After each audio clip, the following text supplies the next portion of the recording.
Imagine a desert where whole families are chased away from water, where survival itself is outlawed. This was not a natural disaster.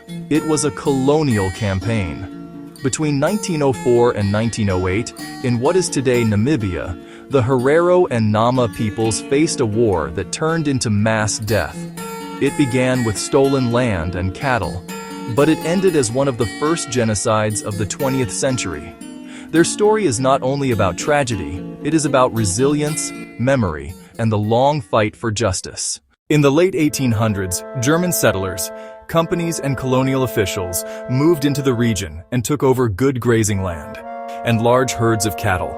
New laws and forced labor made daily life harder for Herero and Nama families who had lived on the land for generations. When droughts and disease made things worse, anger and fear grew. And by January 1904, that tension turned into open revolt. The Herero, led by figures like Samuel Maharero, and later the Nama under leaders such as Hendrik Witbooi, fought back.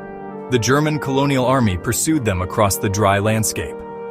On August 11, 1904, at the Battle of Waterberg, the German forces defeated many Herero fighters. Instead of settling the situation with prisons or courts, the army put in place measures that pushed survivors into the harsh desert and made survival nearly impossible.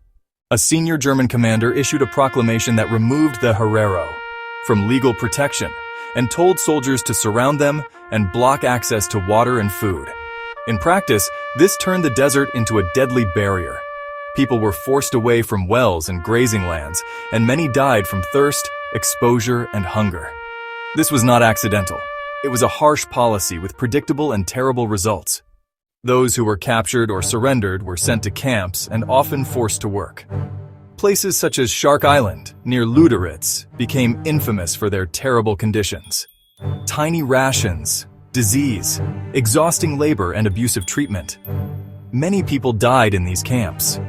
Later investigations also revealed that human remains were taken to Europe for racist research, adding insult to injury for families who had already lost so much. Historians estimate that tens of thousands of Herero and thousands of Nama people died in this period, a catastrophic loss for small communities. In recent years, archaeologists and forensic researchers have found new evidence, mass burial sites, traces around former camps, and archival records that confirm survivors' accounts. These findings have made the historical record clearer and kept the conversation alive. Families and descendants kept asking for recognition and redress for decades. In 2021, Germany acknowledged the events as genocide and offered a long-term funding package of 1.1 billion euros spread over several decades. A step many saw as important, though some called it too small or not direct enough. Institutions have also returned some human remains to Namibia, and ongoing research and court cases continue to push for fuller answers. Remembering is how we learn. Namibia marked a National Genocide Remembrance Day on 28 May 2025, and communities continue to call for land restitution, education, and proper memorials. The Herero and Nama story matters because it shows how policies and power can harm entire peoples. Subscribe to Mind Minute for more short histories.